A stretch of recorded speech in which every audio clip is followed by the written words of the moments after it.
Why do they need to have a... Oh, God. Everything's getting a sequel now. Everything's getting a reboot or sequel or a Netflix documentary. Yeah, because now Napoleon Dynamite.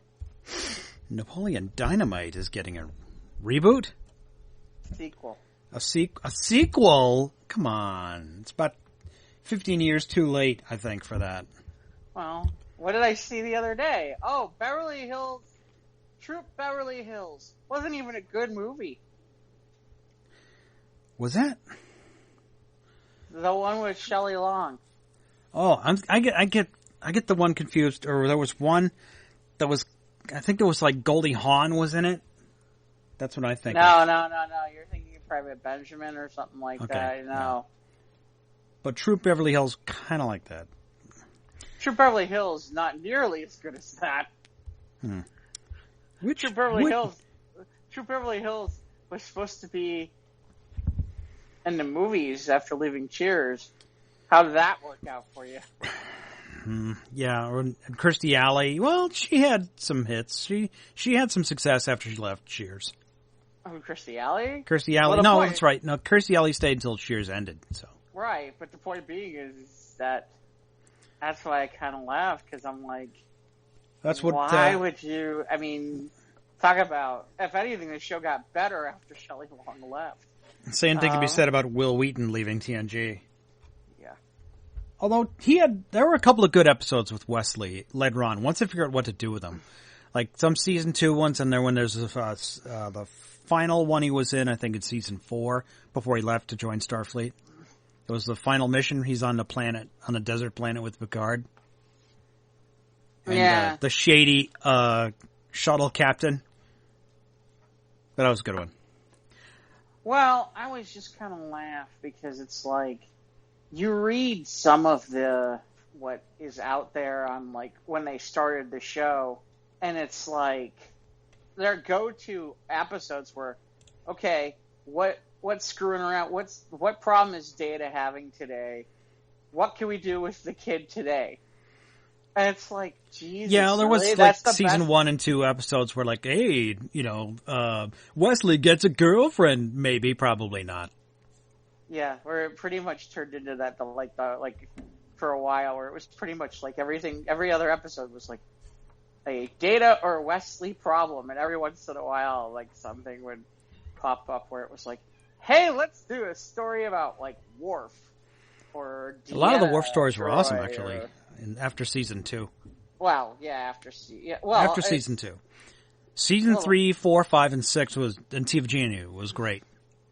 Well, season 7 went to shit. Like I said, it's the part where I kind of laugh, because it's like, they started the show with, like, no thought process on any of this, and then... Well, they started the show with no writers. TNG, that is. Yeah, right. And it's like that, and then as time went on, it was like, oh, it's finally going to, it picks up after a couple of seasons, so it's like... There were some good ones in season 2, but season 3 is what really started to hit its stride. I kind of laugh, because in this day and age, if you don't make it past season 1, for a lot of times, although I shouldn't say that. I mean, obviously, TNG almost got canceled after season 1. Did it? I didn't realize that. Yeah, there was a documentary I found. It was called like Battle on the Bridge or something like that, of all the studio infighting and all the having to put up with Gene Roddenberry, and because Gene was not a fan of a lot of things that were going on in TNG. Like I said, everything's getting either a reboot, sequel, or Netflix documentary. Or wine. Got your news? No, I guess. Are we recording? Or we are always recording, my friend. Oh, well then welcome to the Squares of the Roundtable podcast. My name is Jeff Stein, and with me is Mike Boyle. Yeah, Mike's not here. Ivan's here instead. Yeah, man. Yeah, man. Now, our friend Ivan has gone into hibernation. He's dug a hole in his cave, and he will be out in October in time for Halloween. Mm-hmm. So we will see him then. His cave. Is he like the groundhog? We see 6 more weeks of winter. He could go back. 6 more. So if he sees his shadow over his record collection, then yeah. Does he then, like, 6 go more back weeks to, of summer, yeah. Yeah, something like that. Yeah, man. Actually, he'd be okay with 6 more weeks of summer. Yeah. I think he'd be not so happy with 6 more weeks of winter. I could leave my shirt off. Yes. Shout out to Ivan. Hope he's listening, maybe. I don't know if he's allowed to use technology. I have no idea. I think he's plugged in his rotary phone. Wow, That or really? I have his mailing address in case I need to get hold of him in 3 to 5 business days. Is he going to plug in the thing that sounds like a vibrator that's really an air conditioner? His air conditioner.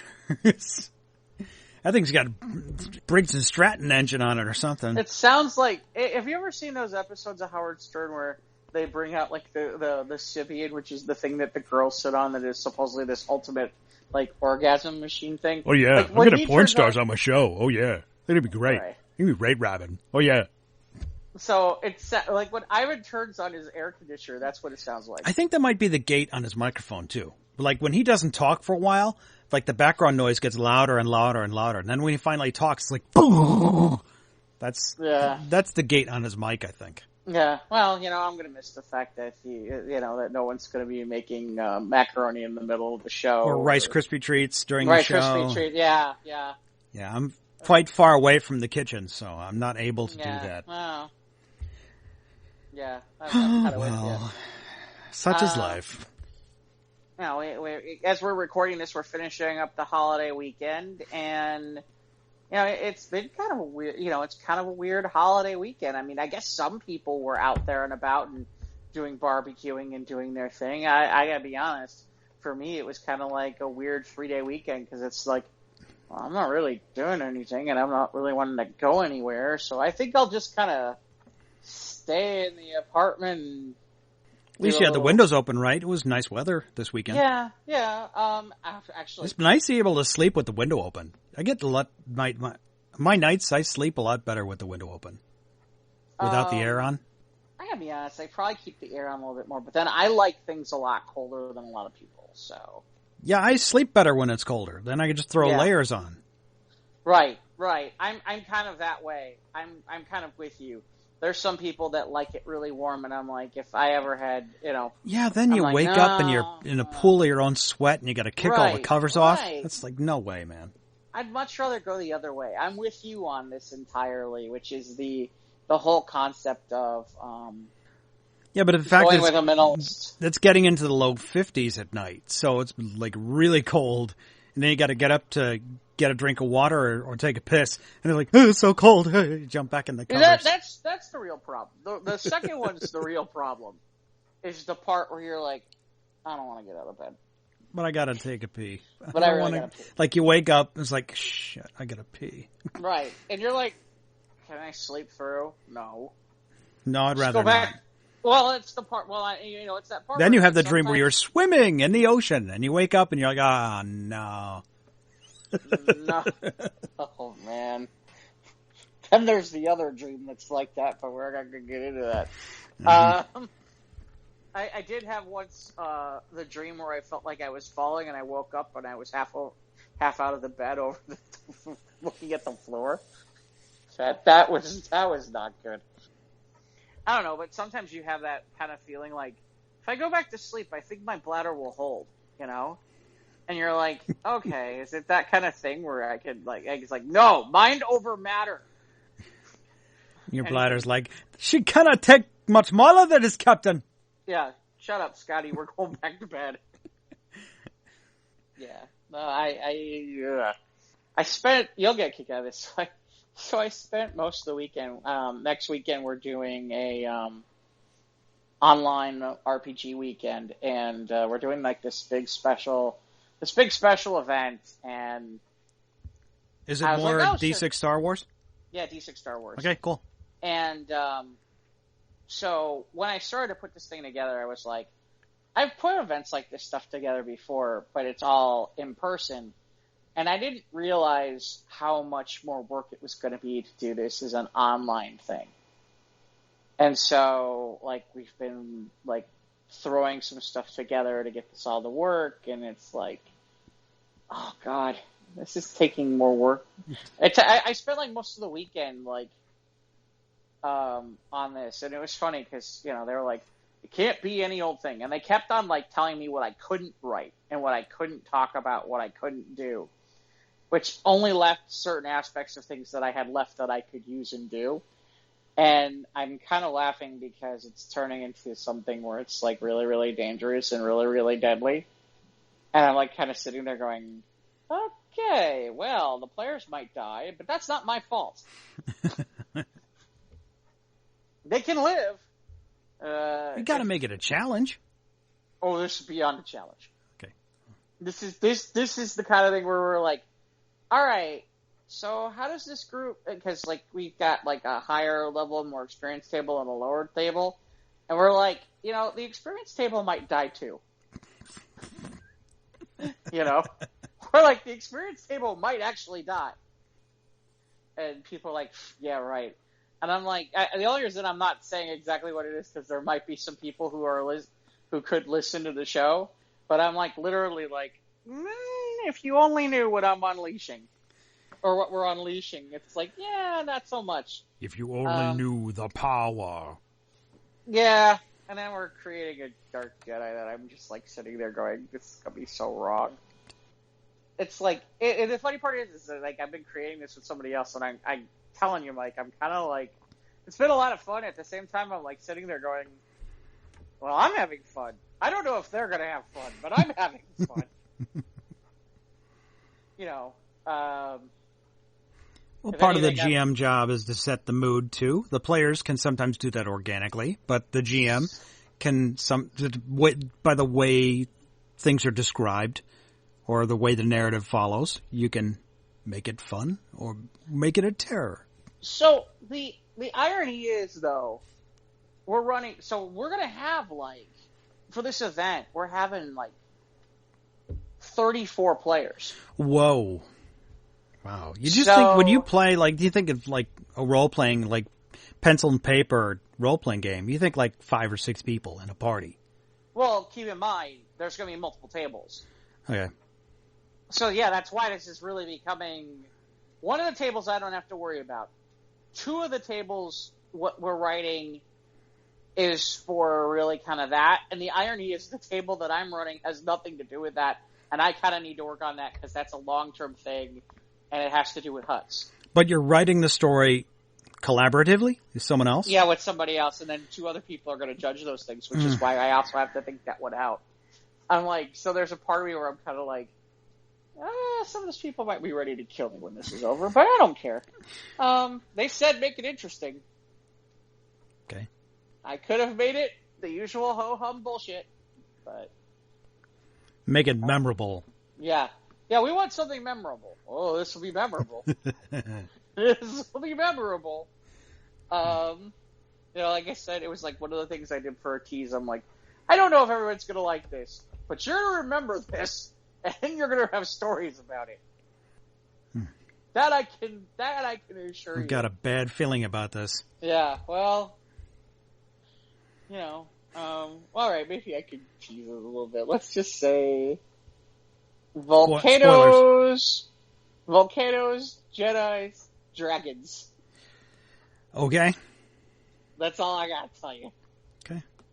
Oh, and killer droids. Wow. Okay. Yeah. Yeah.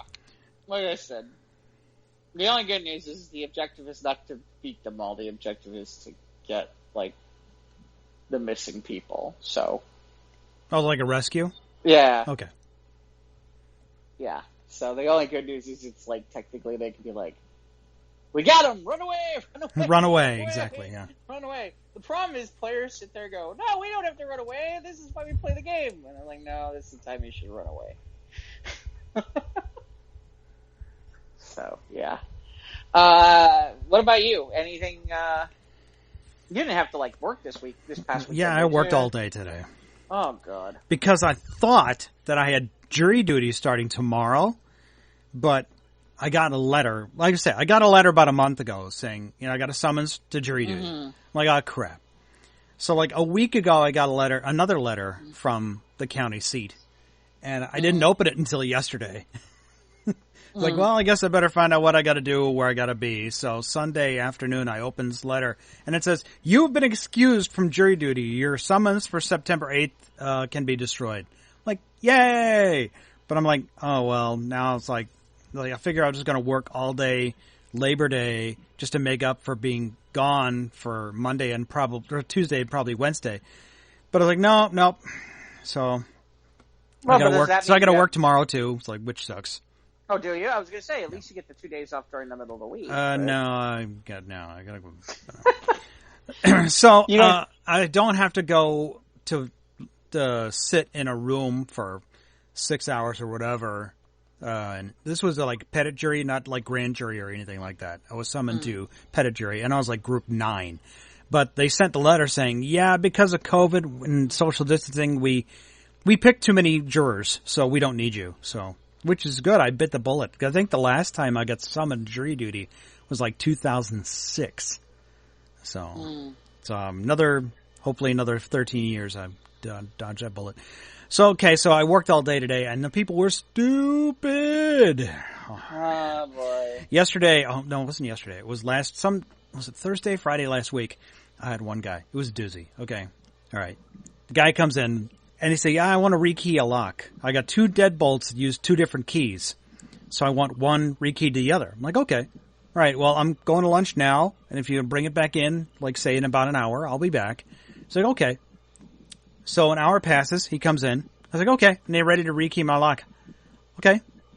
He puts the 2 keys on the counter. I said, where's the lock? He's like, what? I was like, yeah, I need the lock here in order to rekey it. I can't do anything to the keys to make the keys work in a different lock. Oh, boy. I can't rekey the lock from here. I need the lock to rekey it. He's like, oh, it is going to bring that. Like, oh, my God.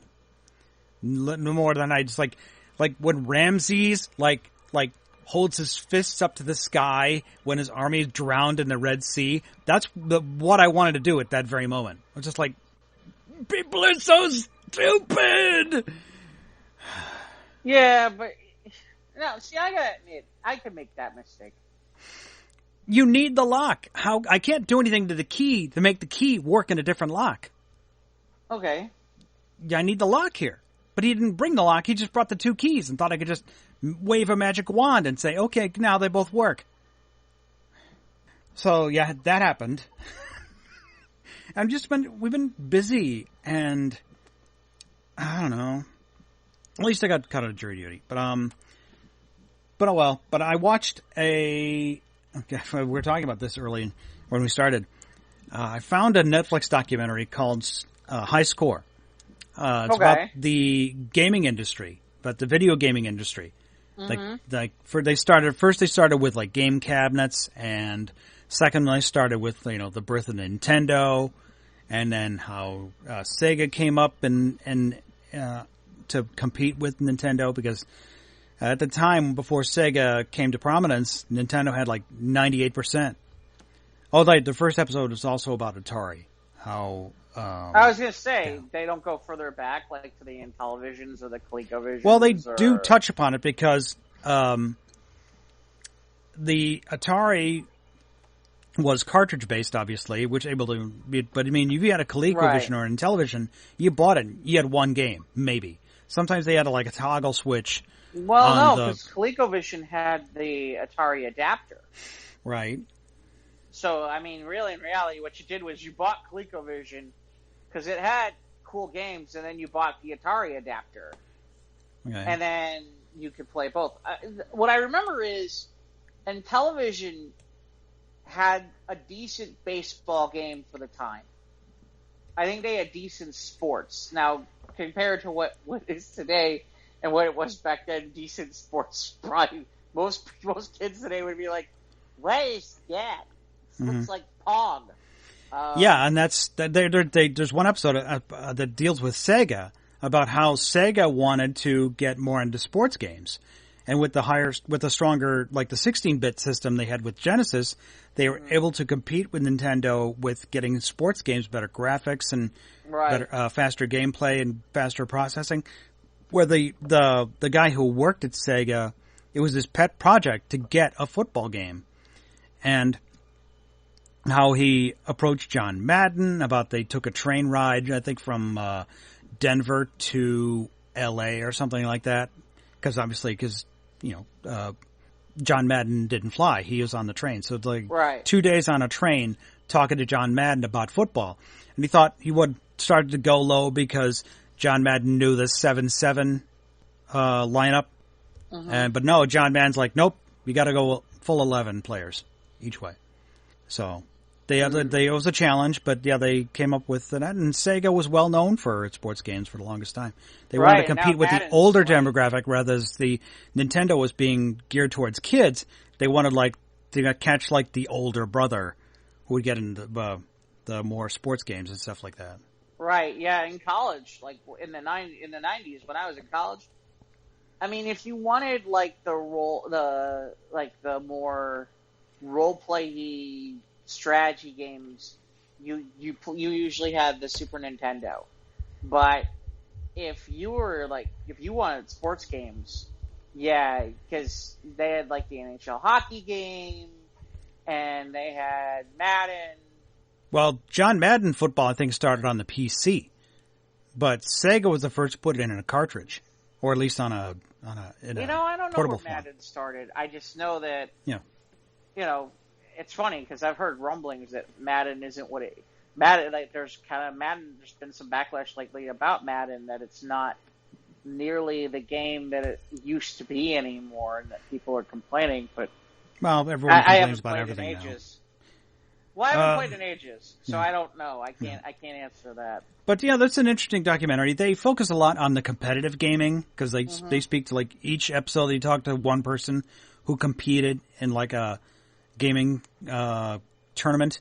They talked to this one person who was at the first Atari Space Invaders tournament, where they flew this person to, I think, New York City, and they won. But it was a good. But there was another one where they talked to during the Sega one, where they had to come up with a mascot to compete with Mario when they.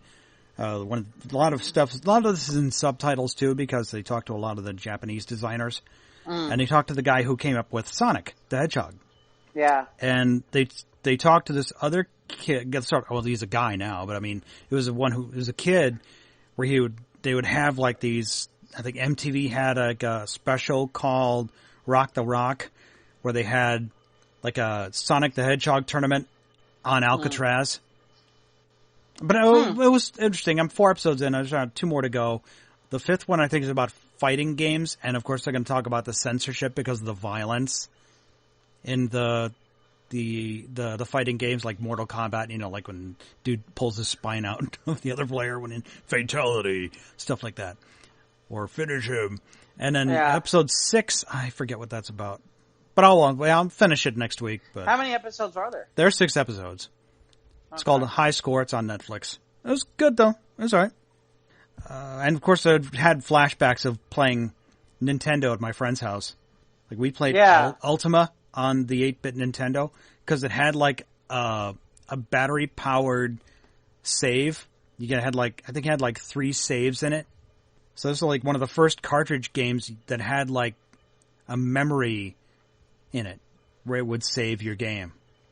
So we were always super duper careful. We'd never play if there's a thunderstorm or a chance of the power going out, so we wouldn't lose our save.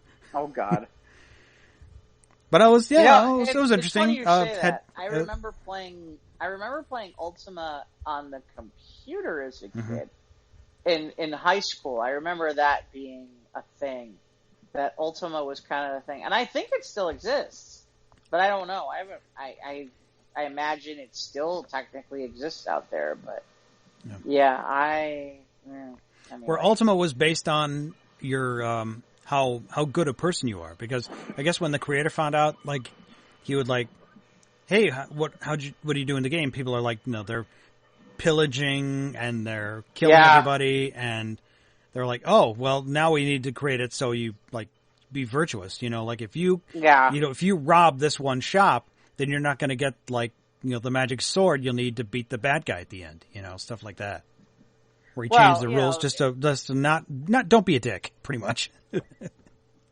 The problem is, see, it's funny because a lot of the people who played those games in the early days and do that stuff, and it still happens today, when you watch some of that stuff and it happens, okay, is the part where it's like, I mean, because I've had this happen before where I'm running a role-playing game, and it's like, you see this homeless man on the street. Oh! Murder hobo! Like, oh, God. Really? No!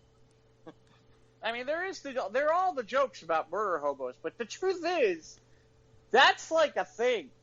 I mean, like, you go into the bar, okay, I slug the first person I find, you know, so we can start the bar fight, or I don't want to pay this guy, so I kill him. Yeah. I mean, that's legit. I mean, that stuff really happens. Where it's just like, really? Yeah, the creator of Ultima changed that so people could be, like, good. So, well, that's like, well, then years later we have Grand Theft Auto where you're just, like, hijacking, you know, carjacking and killing people for all that. Yeah, where it's like, literally, I believe and spending money on hoes. Yeah, I was going to say, I heard there was, I think they finally did away with it, but there was, like, stuff where it's like, you could rape somebody in there, and I'm like, really? Wow. Yeah. Yeah, I've never played Grand Theft. I'll admit that. I a lot of the stuff that's current, I have not played like the Xboxes and all that stuff, and looked at that stuff at all. Yeah, but it brings back. But he talked about the early games like Space Invaders and Pac-Man. But it's it was really really good. It was interesting. So I'd catch it if you could. I think the thing that amazes me is, like, if you were, like, a huge, like, Atari champion or something like that back in the day, there was no money in it. I mean, there weren't, like, big, I mean, there might have been tournaments, but nothing like what you see now. Well, yeah, it's huge today. I mean, like, the one kid that won the Sonic tournament, I think got, like, $25,000. Right, now, I mean, now it's like multi-million-dollar prizes, and there's stadiums filled with these people. Yeah, and there's teams, and there's like, we grew up in the wrong era. Yeah, you look at the kids playing. I'm going to play Fortnite professionally. I'm like, what? Right. I mean, that's the part that absolutely kills me. Is it's like the things we talked about as kids, where it was like, oh, I'm going to be a professional Pac-Man player. Everybody. Today, not so. I mean, there's guys who it's like, okay, I'm a professional Madden player. Really? How much does that pay? Oh, more than I make in like 3 years. Got it. Good to know. Yeah, I don't know what. Sometimes I really kind of laugh. It's like it's like they should like have to like pay into like a pension for us old gamers. Or something like that, to like give back. I feel like we deserve that. What game did you put the most quarters in at the arcade? Oh wow! At what age? Wow, seriously, at what age? I'm not. Yeah, well, say you got a stack of quarters, and you can pick any game cabinet you want. What do you want in front of you? Are we talking arcade, or are we talking about... arcade, like you have to go to the arcade. Oh, man. Probably NBA Jam. Okay. Probably old school NBA Jam. That game was a lot of fun back in the day. That was good stuff. Okay. In some ways, I kind of laugh. I mean, I kind of wish, and maybe it does exist. I have no idea. But like the old school 8-bit Tecmo football, they should have like tournaments with that instead of like the Madden and stuff like that. Watch, I bet they do. They probably do, and I'm aware of it. Well, if you can't find it, I'm sure you can find it online if there's an emulator for it or whatever. Well, it's not even an emulator. I bet they really legit have these things. Yeah, like some little thing you could plug into your TV, with an HDMI. Mm-hmm. But, well, no, I mean like thousands of dollars for playing Tecmo 8-bit football. I mean, that'd be kind of amazing. It's like, okay, everybody's fighting to get the Raiders and Bo Jackson because he's practically unstoppable. or you want the New York Giants because Lawrence Taylor's on there, and he's like practically unstoppable as well. Although the Bears on that game are pretty evil too, because they run the one play where they run the screen pass to Walter Payton. Forget it. Forget it. Good luck. Have fun. Did you play like the multiplayer games like the X-Men or the Ninja Turtles where you had a couple of friends so you could just we had like a couple of friends of mine. We did that. We put like $7 into the Simpsons game and we beat it. Wow, that's good. I don't think I've ever actually beat one of those games. Like the one that comes to my mind immediately is what was it? I think like the first one of those that I can remember is like that Gauntlet game. Yeah, I remember Gauntlet. Yeah, that was another one we have friends of mine did. We had to come on, stay together. You got to stay on the screen. Yeah, right. Okay, we're all going down the next level. Okay. Wizard, your life force is running out. Yeah, I mean I remember that. That seemed to be Dwarf needs food badly. Dwarf needs food. I feel like that scene in 16 Candles. The Donga needs food. I don't. Yeah, I'm trying to think. And the X-Men, wasn't.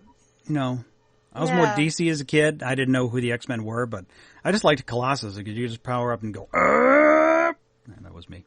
Yeah, I seem to remember there was a really bad Avengers game. I don't remember. That was like that too. And the only reason I remember is because they'd have Captain America at the end. If you ended up where you were at like game over and you could continue the game, and Captain America would say, "America still needs your help." And it was funny as a kid. You're like, "Oh, I'm letting down America." I'm sorry, Captain. It's like, no, I'm letting down Captain America. I can't do that. I got to put another quarter in, man. Captain America's going to hate me. Yes, exactly. There is that whole thought process where it's like, oh my god. I don't remember the Avengers game. Yeah, remember the Ninja Turtles, the Simpsons, like the side scrollers. Mm-hmm. Yeah, and the Simpsons one that was the one where like Maggie gets captured and the four other Simpsons I remember the Simpsons one. Yeah. Well, we played that one. I think the most prolific of all of them was the Ninja Turtle one. Yep. That was probably the most prolific. I mean, if you had 4 friends, it was like, and people would watch. Oh yeah. If you had four guys, and if one of your guys bowed out, another one would jump in. Yeah. As the whatever, Who was your turtle? Can't remember. I was always Leonardo. Yeah, I want to say, I think I took Donatello a lot. Yeah, staff, okay. Yeah, I think I took Donatello. But yeah, no, I mean, I think that's the amazing part is they'd have that stuff and you'd watch. See, NBA Jam was like that too, except it was more of a versus game because you could go 2-on-2. Uh-huh. And if you, so it was one of those where it was like, okay, sometimes you go head to head with people. It's like, oh god, people be watching. And it would be like, like you're actually playing in the association a little bit, Yeah, just watching this documentary. I'm sorry, go ahead. No, go ahead. Watching this documentary, thinking back to when like, okay, we got to get quarters, and I didn't know, like when Space Invaders hit in Japan, it created a national shortage of 100 yen coins. Ah! Because Space Invaders was really super big in Japan. Yeah, I would imagine. Yeah. But just thinking back to when we'd all get into my friend Randy's, the big green car, this piece of shit, we called it the Green Bomber. Mm-hmm. And we drive to Aladdin's Castle in Crystal Lake. Okay. At Crystal Point Mall, where we'd just dump all our money into quarters. And we had like $3 left each. We'd drive through McDonald's or whatever to eat food, and then we're all broke. Time to, we'll see you in a couple weeks or something. Well, it was funny because there was So there was and I think it still might exist. I don't know. So the Bunny Hutch is, not the Bunny Hutch. Well, yeah, I think it is the Bunny Hutch. It's the there's a mini golf course, and it's got like the Bunny Hutch with it. And the Bunny Hutch is a place where it's like hot dogs, hamburgers, but they had like a make your own Sunday bar back in the day. And they had, obviously the mini golf didn't stay open, but they had an arcade. Uh-huh. They had an arcade, and it always had all the hot stuff. Whatever was the hottest of the hot. Or Park King, the one that was over here that used to be here over by Dempster. They used to have like a little bit of an arcade. So it was that was another place that was nearby. And I remember that they had the Ninja Turtle thing, so people would, because it was nearby for everybody in the neighborhood, people would be watching when you played. And sometimes people would be like, okay, I got nuts. So yeah, there'd be times where it's like, if you died and you ran out of money, somebody would just pop in. Yeah, they'll just take your place. Yeah, you ran out of quarters. Place. Yeah. So remember having to put your quarters like in front of you? Yep. Like, hey, I got a couple more plays in front of me, so. Yeah. It's like, one's like, you gonna quit? Yeah, you gonna bow out? I was like, nope. I keep going, man. Another favorite of mine was Road Blasters, where it's just a plain like car game, where you see the back of the car and you can just shoot like you had like a cannon on top of your car, and you gotta like hit the fuel. Could you run out of gas otherwise? So you gotta hit the fuel while you're driving, so you don't run out of gas as you're driving the course. After each level, you'd hear like your voice going, shoot opponents for score. You know what game was out there that I always loved, and it was funny because I would have thought we would have saw more games like this, and we never did. Because I thought that's the direction games would go towards this kind of animation. Dragon's Lair. Yeah, or Space Ace. Yeah, right. Ace and Dragon's Lair. Those were really hard, though. I remember playing it. I was like, I never could like get anywhere with it, and it cost like $1 to play. Right, but because it looked like badass. Yeah, it looked like current animation. And it was like cell drawn animation, like every frame. Right. I mean, it looked like something you'd watch that was like a Saturday morning cartoon or something like that. Yeah. And I'm just surprised that we didn't see more go that direction towards that kind of game. I'm always surprised by that. The wrestling games always did well for me too. I remember I had a wrestling game on Nintendo. Yeah. No, like the ones in the arcade. Oh, the arcade ones. There were a couple, like the WWE had what at the time would be the WWF. They had one that was like a 4-player, where you could like beat the crap out of each other like that, and it was amazing. There was another one that was I think it was Wrestling Mania or something like that. It was like you could go head-to-head 2-player. But those were crazy too. Those were a lot of fun. Yeah. I think there was one. Oh God. I think there was one. It was like you could do like a Royal Rumble mode, so you could do like the Battle Royal, and like all 4 of you could be fighting the Battle Royal at the same time. And there was like 30 like characters in there. You're like, oh my God. So there's a lot of NPCs along with your 4. Right. Oh yeah. So it's like you got to beat up a whole bunch of guys just to get to your friend, so you could beat him up and throw him out of the ring. Yeah, exactly. Well, usually the smart groupings, the smart people when you played like that was, okay, let's get rid of everybody else that we'll worry about ourselves. Right. But every so often there'd be the one guy who was like, I think now's a good time I can eliminate that guy, like one of your guys, and it's like that dick, and then that would start the whole thing, and the next thing you know, we'd all lose, and it's like, really? You got to get rid of all the bots first, right? But there was always one time where there would be the one guy going, yeah, let me try to get rid of this guy right now. Yeah.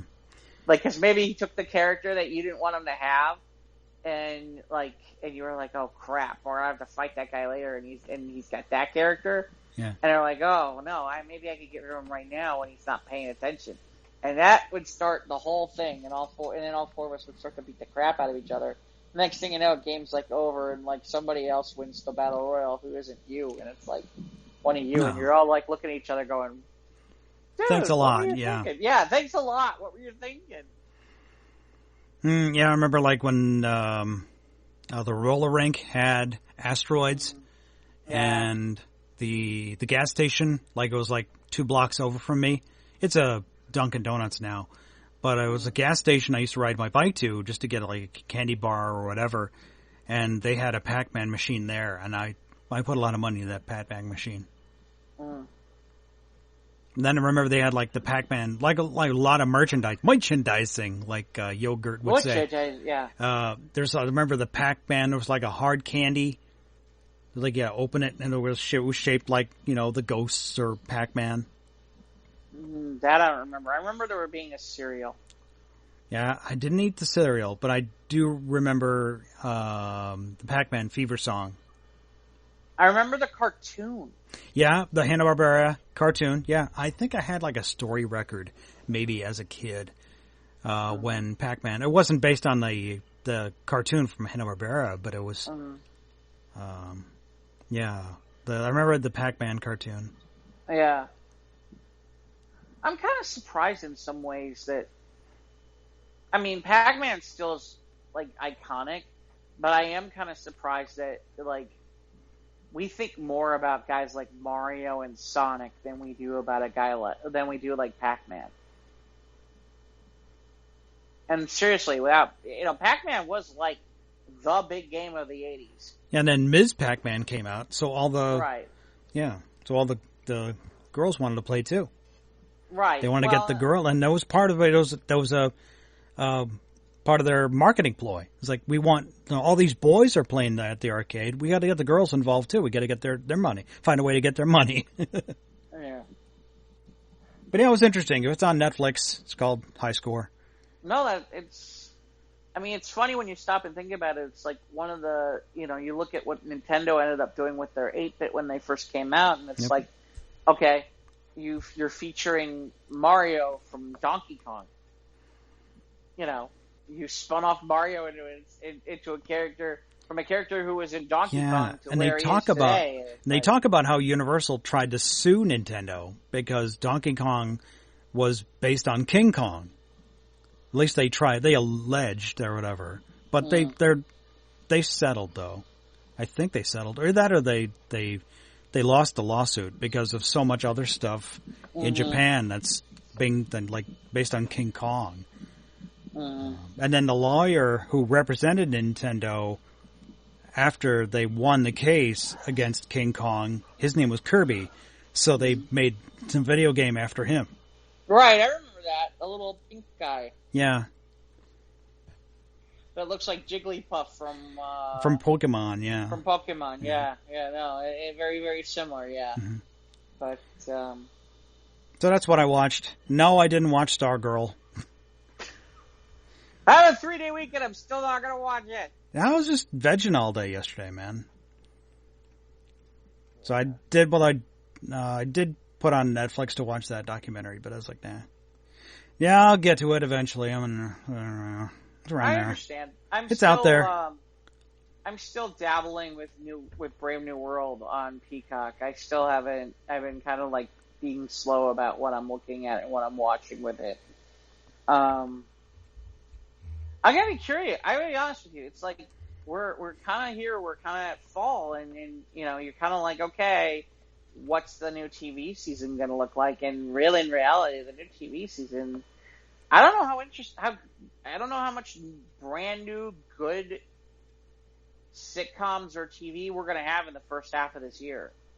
This television year. I think it's all going to be after January. I don't think they haven't really started filming yet. I mean, some places that have filmed, and of course we heard about, right. They had Robert Pattinson. They had to halt the production for him.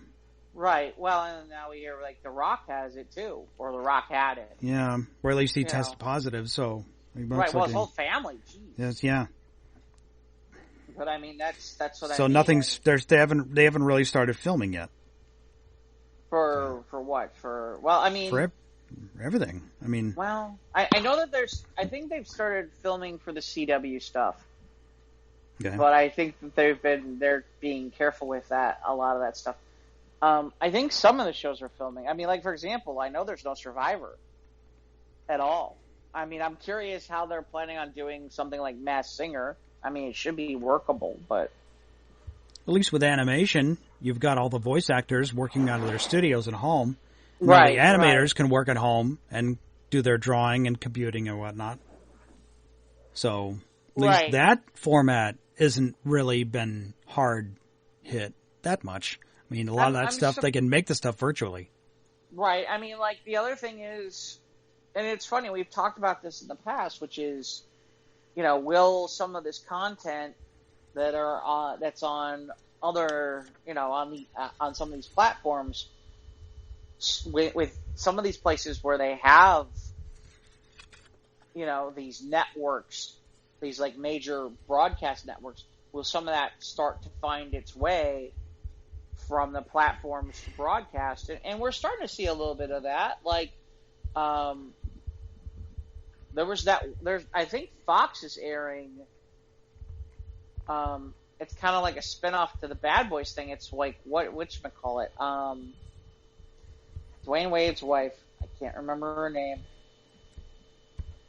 and Jessica Alba are doing like this show where it's like based on, it's like a spinoff of her character from the second Bad Boys movie. You know, and I think Fox has picked up like what was already the first season from someplace else. And then Discovery's going to be on CBS. Obviously, they're not going to be able to show Klingon boobs, but, you know. Well, they didn't show much. Yeah, but, I mean, there's certain things they're going to have to tidy up for the fact that... or clean up for network. Right, you're on broadcast. You can't do certain things. But, yeah, I'm kind of curious if that'll help them at all with, like, Discovery, which is, oh, yeah, we're going to air season 1. I don't know that would have happened if it had been for COVID. Like, it's interesting. The Swamp Thing's going to be on CW, and I know there's people who said that it was supposedly great on the DC Universe. Yeah, and it got canceled before they even released the end of the whole first season. Right. You know, but I had heard good things, like it was supposed to be great, and now CW picked up the entire season, so it'll be interesting, because if it makes numbers, will CW think about bringing it back to life as a possibility for the fact that it did well? I don't know. I mean, nobody's really sure. Yeah, it's all up in the air still. Right. Well, just like it's funny. I don't think we talked about it last week. I mean, Black Widow is going to be out early. I mean, well, earlier than it was. Yeah. Because it looks like it's going to be, now it looks like it's going to be November. Because for a while it looked like it was going to be next year. I think it was like the first week of November, I think, is when it comes out. And did they give a date for Wonder Woman 84? I think there's a date out there. Is it October or no? No. But those are the two I'm waiting for. Interesting to see what the numbers are for who paid for Mulan and who's just going to wait it out me. I heard the numbers were bad. I saw something today where I heard that the numbers were not good. And well, the fact that they sat on it since, well, it was supposed to be out in March. And that's when they closed everything down. Was it February? I think late February, early March, when they started closing all the theaters. Right. And that's kind of the key at this point is... They want to recoup some of those box office numbers that they wanted. See, I just kind of laugh because to me, I feel like, 30 was excessive. 30 was an excessive number. And yeah, but then you can watch it whenever you want. It's good if you got a family. Yeah, but for us individuals, as bros, like now, unless it's a Marvel movie, and then we can all chip in, and we can all hang out and watch it together, and then you can pause it whenever you want. And it's like, oh, what did they need to say? What was that? Go back. Right. Well, and the other thing is, now they've announced that it's going to be free to all. In December. December. So everyone's just gonna.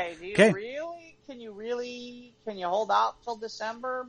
Unless you got a kid who's really screaming that they need to see that movie. Or someone who's curious because they liked the animated one. So, They want to see what this one's about. Yeah, I can wait. I wasn't interested in going to see it anyway, so. Yeah, I wasn't there. I'm kind of with you, which is, no, that's quite all right. I think I can live without it. Just like, now they've announced, October 30th for The Mandalorian? Yes, that just got, the date just got dropped. So, of course, that's right in between, like, what was it, early November? I think it's like November 11th or something like that. So it's been like right in the middle of, you got to re-up your annual subscription, like me, to finish. You'll get 1 or 2 episodes, and then your annual sub is up, so you got to re-up. So I'm like, yeah, mm-hmm. that was predicted. Yeah, right. I mean, that's one of the reasons why, like, for example, when everybody was like this summer when I finally got it because I wanted to watch Hamilton. And I sat there and I was like, gotta tell you, I think I can wait a little while. And it was great because I binged the whole thing in like a 4-day sit down. Mm-hmm. I could have done it a lot faster and enjoyed the hell out of it. But I'll admit, I don't know that with that show, I don't know if I want to wait every week. So you're gonna do you're gonna wait until like January or whatever next year or February, something like that. Then the whole season's out. Then you're just gonna drop it. Yeah. Binge it. If anything, the smart thing to me would be, okay, January when there's nothing really on TV, and there's nothing on TV there. now. Well, okay, but who knows if it's gonna be on TV? Anything? A whole lot of new content by January, maybe. If right. They start filming now. The point being is, okay, I can watch The Mandalorian in full, and then if I wanted to, I could watch Mulan for free. Well, not for free, but for $7 versus. Yeah, because I think season 1 ended just before New Year's, so all of season 1 was out by January 1. Right, and if season 2's only another 8 episodes. Yeah, then we'll get them all. It'll be just before the by holiday. the end of the year. So yeah. Yeah. Of course, now the baby owners are everywhere. There's bins full of them at the Walmart. Don't worry, I'm sure there'll be a new thing where they'll all be like, "Oh my God, I need a new baby Yoda." Or the Mandalorian will get a new colored helmet or something. So, I got to get the new Mandalorian. Yeah. Oh my God. I got rickrolled.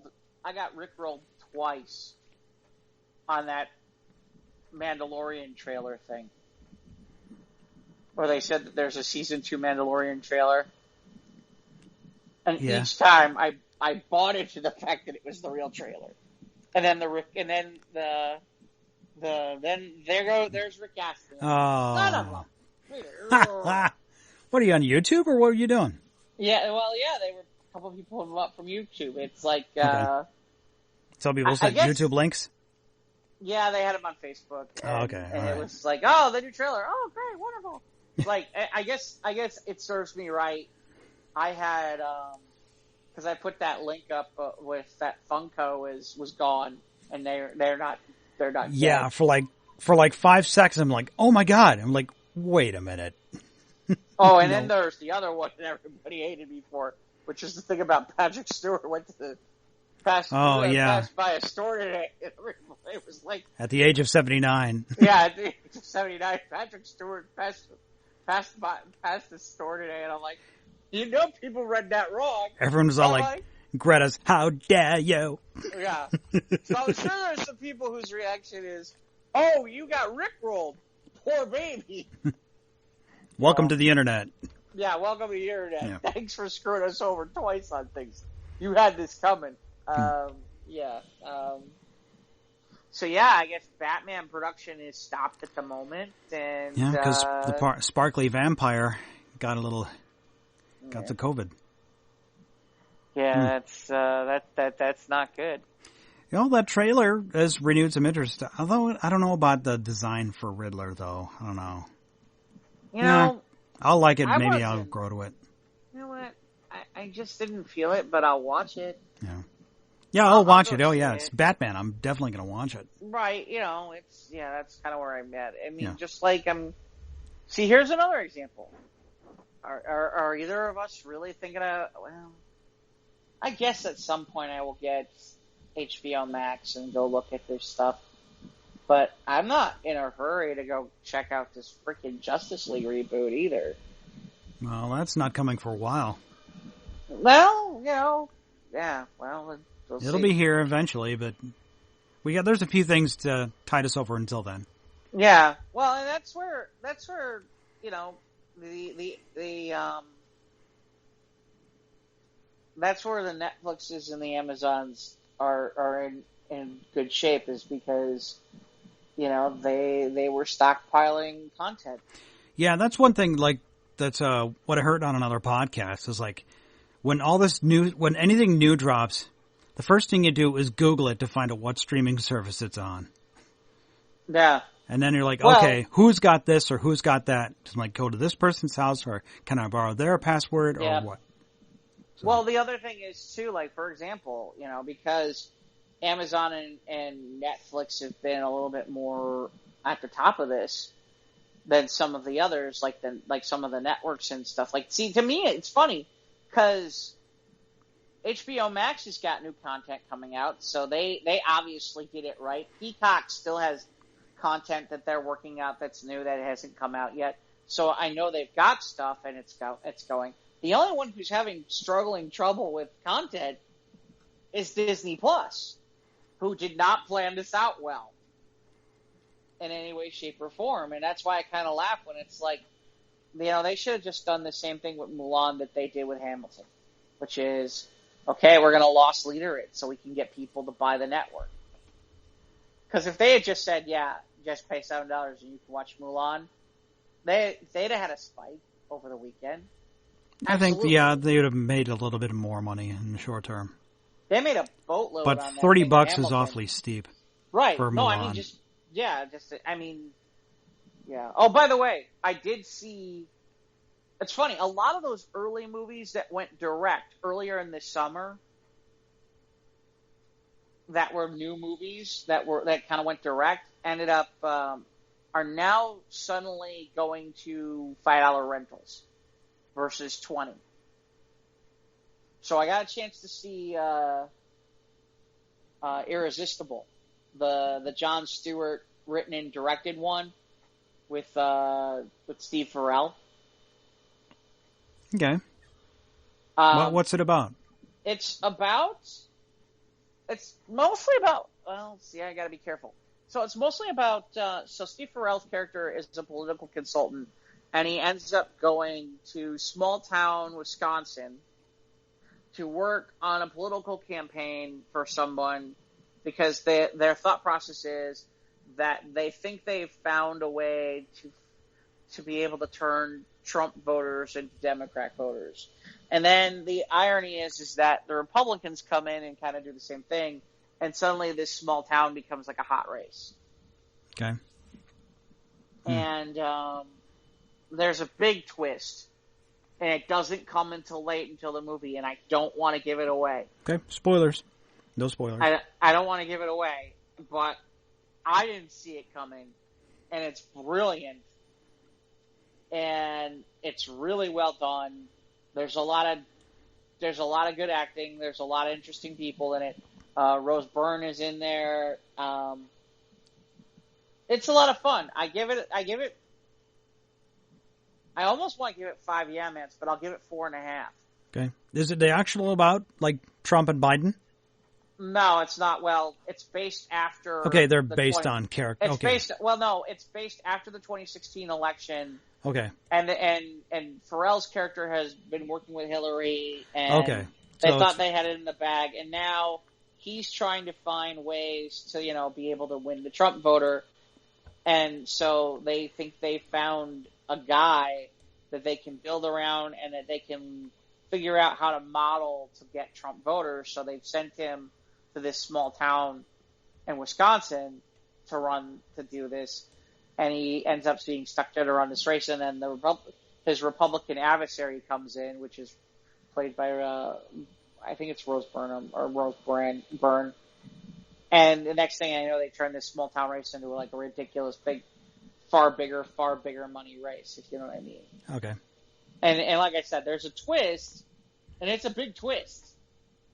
And okay, what platform is this on? Right now, you can get it. You can rent. It's an on-demand rental. So I picked it up off. Through your cable? Yeah, I picked it up off of Xfinity for like $6.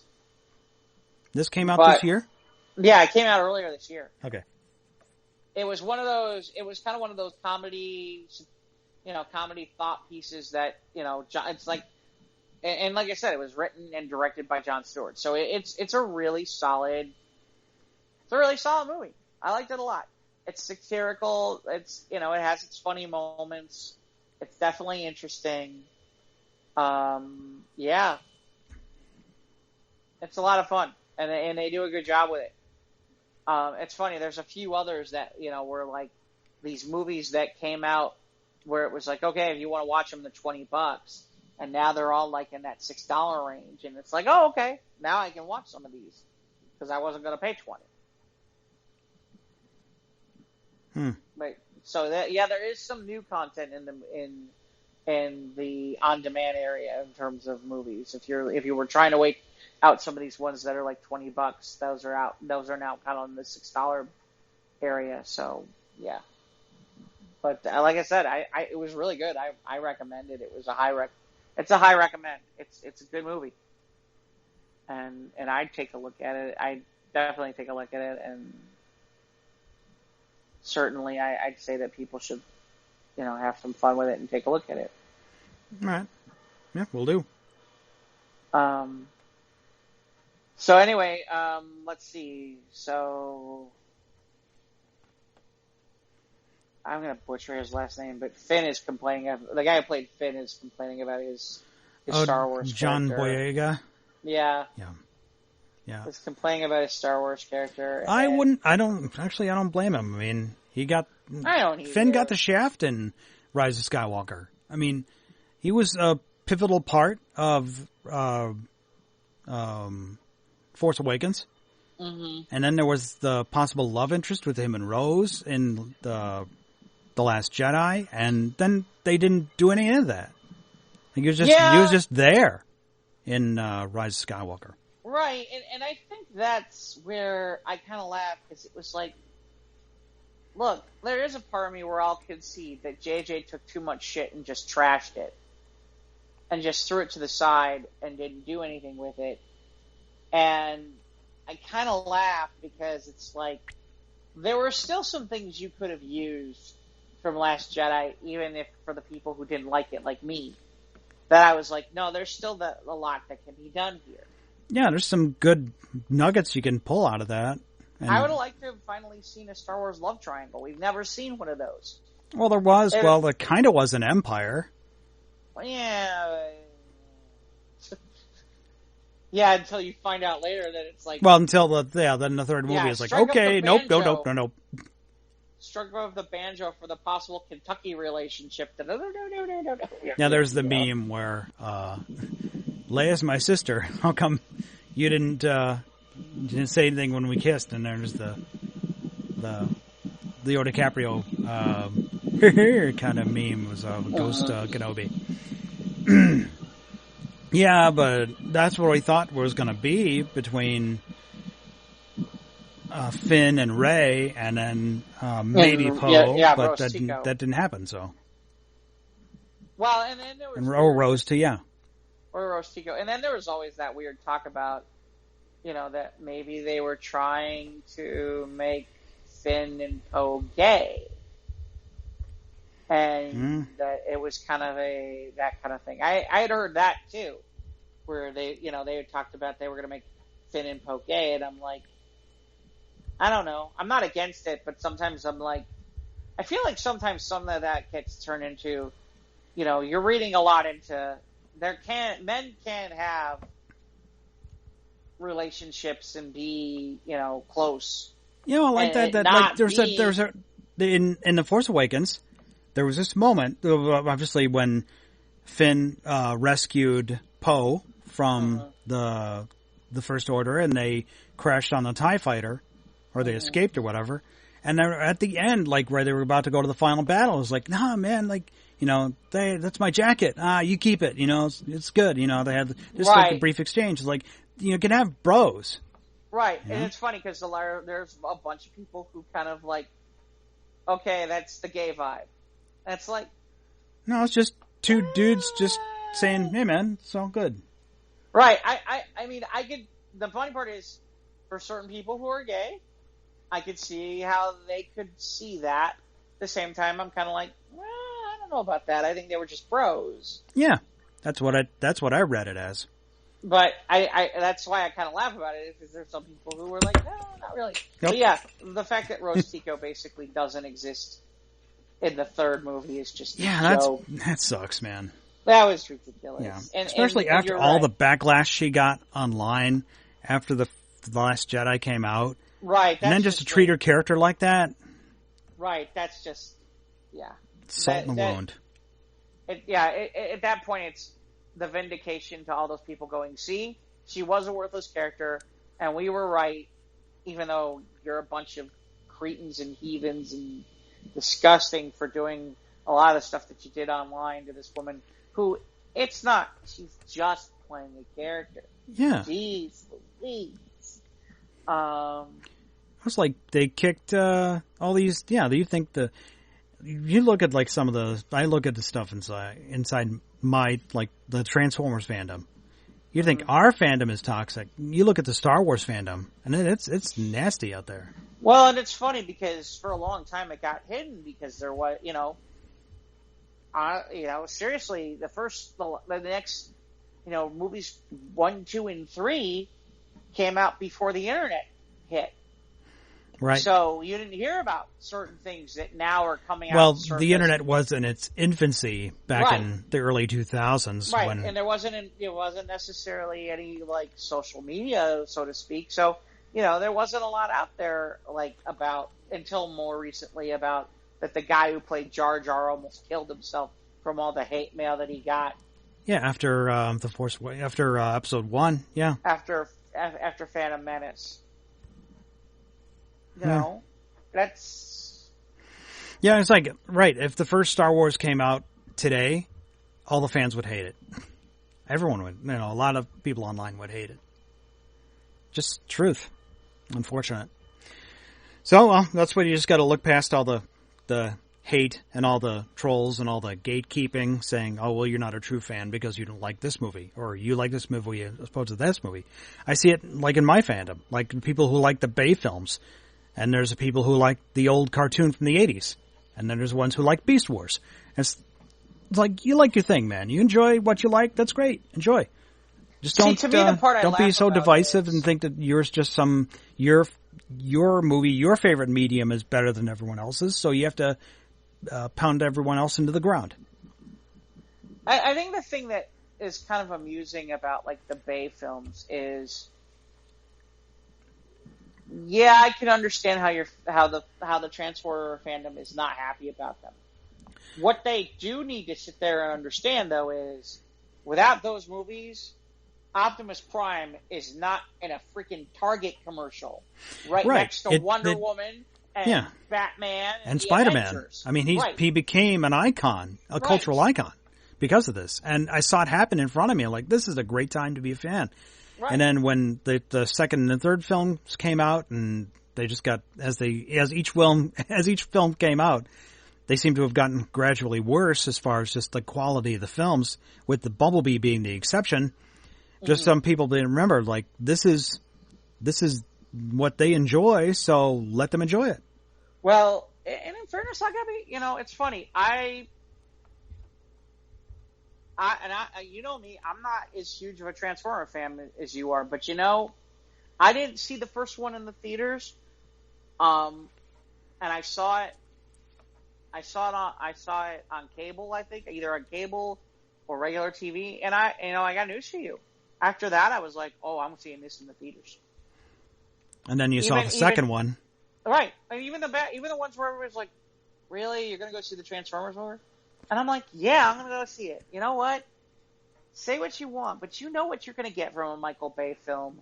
Right. And those things on the, on the big screen with your popcorn and all that stuff, you know what?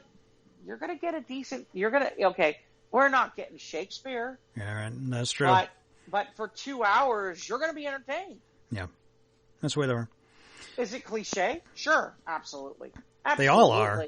It's right. Goofy. It's science fiction. It's like no more or less than Star Wars. It's like Star Wars is way out there. This is just happens to take place on Earth. It's just cars that make robots and they fight, and that's pretty much it. And there's So the fandom, just ignore the fandoms, at least the parts of the fandom that if you get too caught up in it, it's just going to pull you down, man.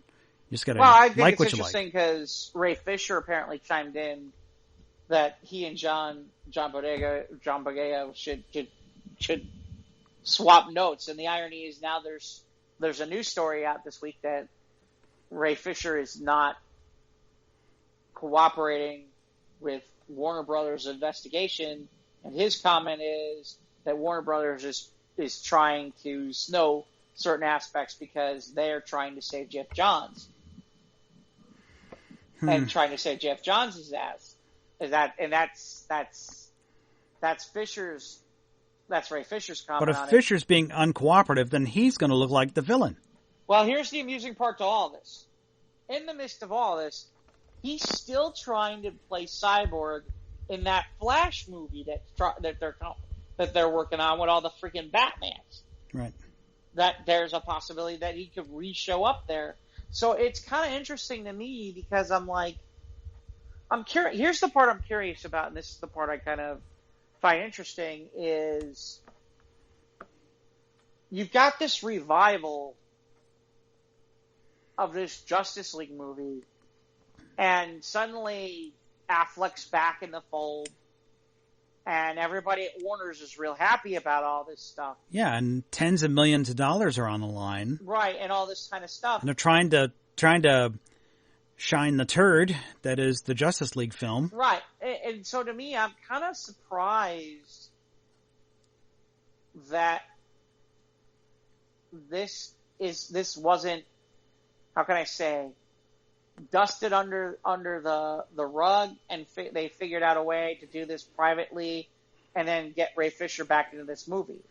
Yeah, that's coming up. Now it's all out in the open. It sounds like no, this is out in the open. He wants to continue fighting it out in the open, and at the same time, I kind of laugh because it's like, dude, if you're gonna fight this out in the open, you may not get to play Cyborg again. Yeah, and they might find somebody else to do it. Right. Or there may not be a Cyborg in the movie, which would be too bad. Because I think that... cut and paste Don Cheadle's War Machine. Yeah. for Cyborg. You know... Warner guys at Warner be like, nobody's going to notice. Like, yeah. Well... You mean like how what's his name? Terrence Howard magically became Don Cheadle? Right. Now Don Cheadle's going to be... Don't make Terrence Howard as Cyborg.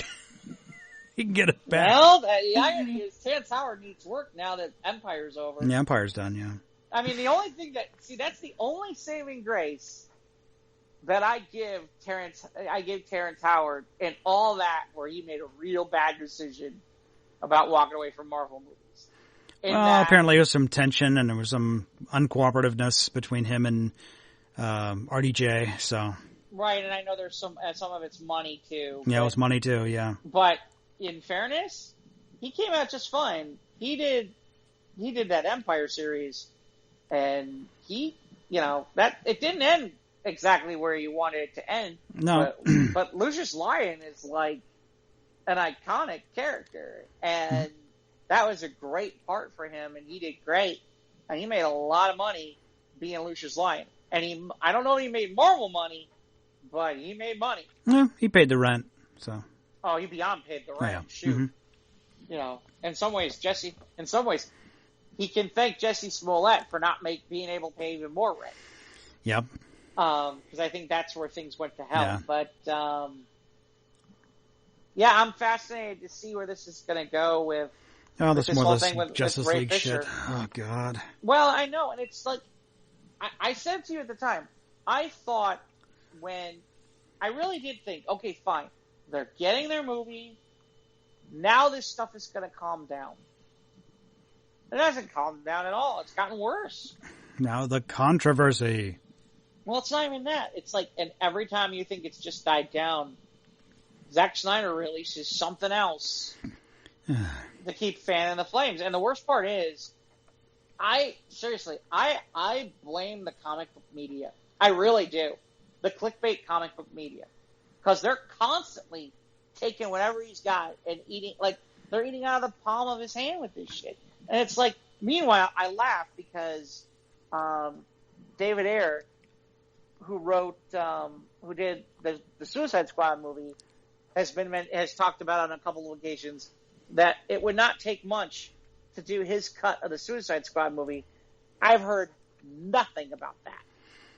Well, it was just something he said to a reporter, and it became a headline. It was a thing for a week, and then it was it. Well, that's the part I laugh about is that didn't go anywhere. And the funny part to me is, if I was them, I'd be more interested in that, especially right before you're going to launch this new Suicide Squad movie. Why not have this thing for HBO Max? Well, maybe what they do is, I'm still thinking in DVD terms or whatever, but once they release, or they could use it to tide it over between the release of Suicide Squad 2, right? They could release the director's cut, and I'll tide you over until the second one's available for mass release. Right. Well, that's the part I laugh about, which is, why wouldn't you, if that's a possibility, and you need, see, because HBO Max, don't get me wrong, they've got content over there, but for some strange reason, they were kind of like Disney Plus, in that some of the biggest franchise pieces that they didn't have anything ready to go. And so I kind of laugh, because it's like, well, okay, if you're going to do this Justice League reboot, and that's going to be your teaser for where you're trying to go to get people from that neck of the woods. Yeah, because I think because of the finale to Game of Thrones was, for the most people, was disappointing. So the Game of Thrones people are done. I know they're working on a prequel. But yeah, the prequel series, yeah. But and I'm curious if people will watch it. I don't know. Maybe they will. Maybe it's going to be great, and it will be. But like, for example, it's not like, HBO doesn't have. It is. I'm trying to remember what franchises Warner has. Like, I think they have Harry Potter. I mean, I'm not seeing anything from them trying to do like a Harry Potter related type show. Okay. I certainly haven't seen anything like that. They're not doing like a Hogwarts show, which would make total sense. You could do something like that, couldn't you? I don't know. Although I heard there's new Looney Tunes coming out, I think, now. Well, then, aren't they, the Tiny Toon Adventures or whatever that they're talking about bringing about earlier in the year, that finally coming to fruition. The Animaniacs. Yeah. But no, we're talking regular Looney Tunes. Oh, okay. HBO Max is bringing back the regular Looney Tunes. They're having new episodes. So yeah, there's that. Trying to think of anything else. So I guess the Archie comic book is going on a hiatus after a 78-year straight run. Wow. Does the article say why? I can't believe. Maybe just due to readership. I mean, like the young people. Do they even care about Archie and Jughead and Veronica and Betty? I mean, obviously, whatchamacallit's doing really, really well. Riverdale's doing phenomenal. So the answer is yes. I guess it has to do with pandemic. Okay. That and the whole. I don't know how DC's doing now that since they've lost Entertainment Earth as a distributor. Yeah, I don't know. I haven't heard anything about that. Yeah. Just like it's interesting, Timothy Zahn apparently is now doing more Grand Admiral Thrawn books for Star Wars, which should be interesting. I'm a big fan. I thought the original set of books of the original Thrawn series was really, really good. And it's funny because the previous ones have featured the original cast in the series. Now, like I said, this is the first time Timothy Zahn is doing anything with Disney. So I'm curious to see. Okay, they're going backwards. They're going to Thrawn's origins. Okay, because I know Thrawn was featured in Rebels. Mm-hmm. Right. So they're gonna go. They're gonna do some stuff about the history of how Thrawn where he came from, where he came from, which is too bad. I think that's the other problem that I'm having a little bit, and it's something where God bless the Mandalorian for this. That it didn't go backward. Well, he went backward to just after Jedi, but it's right. But it's. But they don't have to stay. They can stay out of that original trilogy. Right. Pocket. I mean, Solo takes place between Episode 3 and Episode 4, and so does Rogue One, and The Mandalorian's just after Jedi. So just, fill in those gaps. Right. Like, for example, it's funny. Like, I'll be honest. After watching Solo, I'd like to see a Darth Maul series or a Han Solo series because it's clearly, if you've seen Solo, obviously there's a tie-in there, and it'd be interesting. Yeah, to me, I kind of laugh. How he gains favor with Jabba the Hutt and other adventures he has before he, right. has that fateful day in Mos Eisley.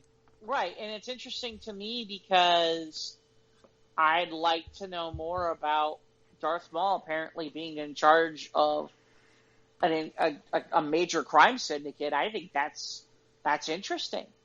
And obviously we know when supposedly Darth Maul meets his end, and because he refights Obi-Wan Kenobi.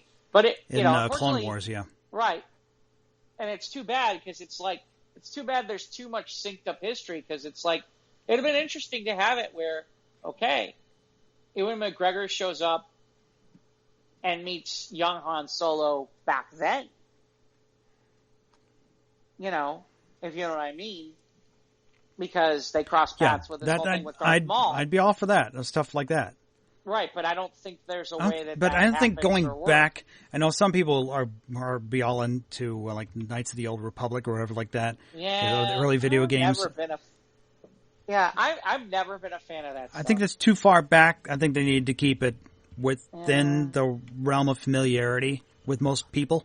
Like the Mandalorian. Some people love that stuff, though. I know some fans do. I mean, they could do it right, like to do the Mandalorian. I mean, I'm sure a lot of Star Wars writers are taking notes for find out what is making the Mandalorian so appealing, and not just the baby puppet, Right. I mean, he's an aspect of it, but I mean, I think what's really cool about the Mandalorian is they do so much, yet they do so little. And that's what's amazing about the storytelling is they don't have to do a lot with words. They do a lot with pictures, and they do a lot with mood and visuals and right, and the music and strong supporting characters. Right, and they don't go out of their way to make it really complex, and yet there's complexity to it. So, I mean, to me, that's what's huge. I mean, I thought it was great. I thought what was really great about it too, and because look, one of the things that I have problems with on the Netflix shows is, you get these 13 episode runs that they create, and they hit all this backstory shit that you're like, why are you telling me all this garbage? I don't care. And like, oh, it's good. It's all, and like, I don't care about any of this stuff. That doesn't move the story forward. And it's like, well, it's stuff for down the road. Great. Tell me there's a way to do that and still not make me feel like I'm bored shitless. And I think that they do a lot of that. And Mandalorian doesn't. I mean, I think it's great how we got an idea of Mando's background, and it took, what? Maybe 5 minutes? Maybe 15 overall?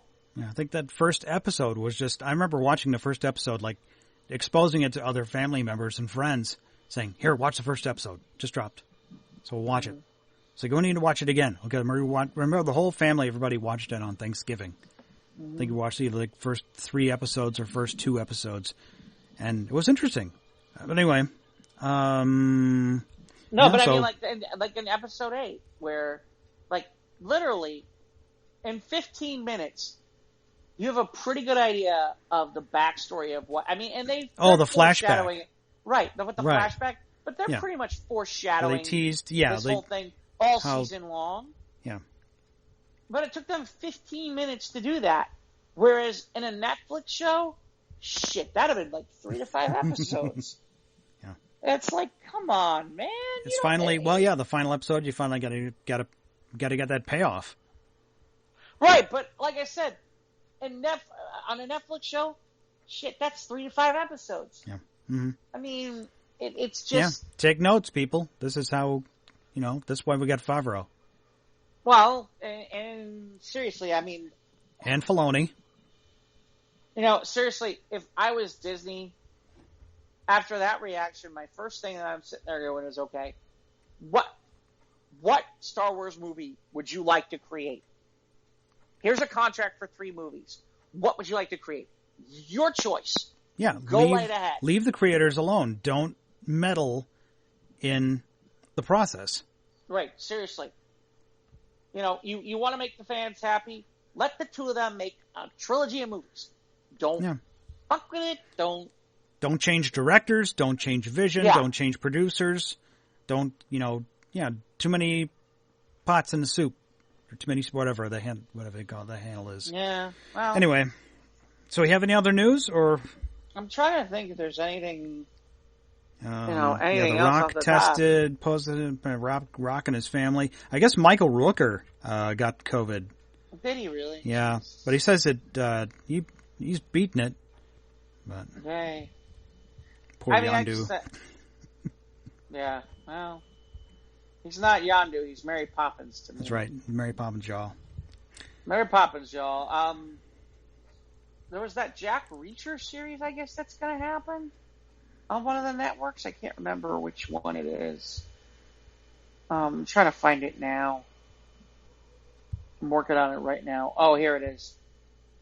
So, yeah, they're doing a Jack Reacher series, and I can't remember what network it is. Amazon, and it's the guy who plays Hawk on Titans. Okay, he's a decent actor. Yeah, it's interesting to me because I'm curious. Does that mean he's leaving Titans? I don't know. It's funny. It's funny you say about fandoms, okay?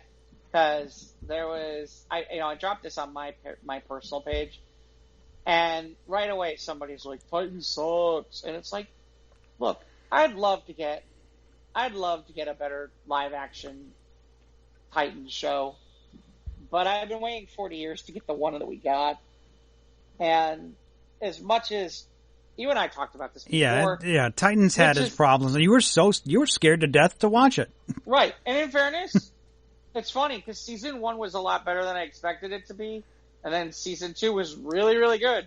Yeah, I liked season 2, especially when they brought in Superboy and the extra dynamic with the first.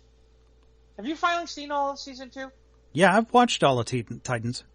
Okay, so to me, what I laugh about is the first 5 or 6 episodes are spectacular of season 2.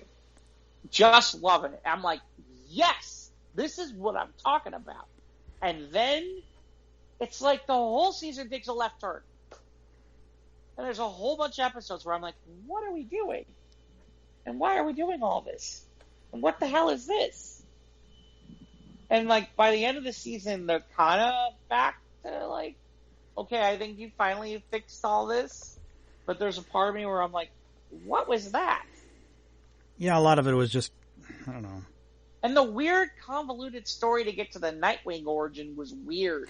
Yeah, where he, like, turns himself in and goes to jail and... Yeah, what the hell was that?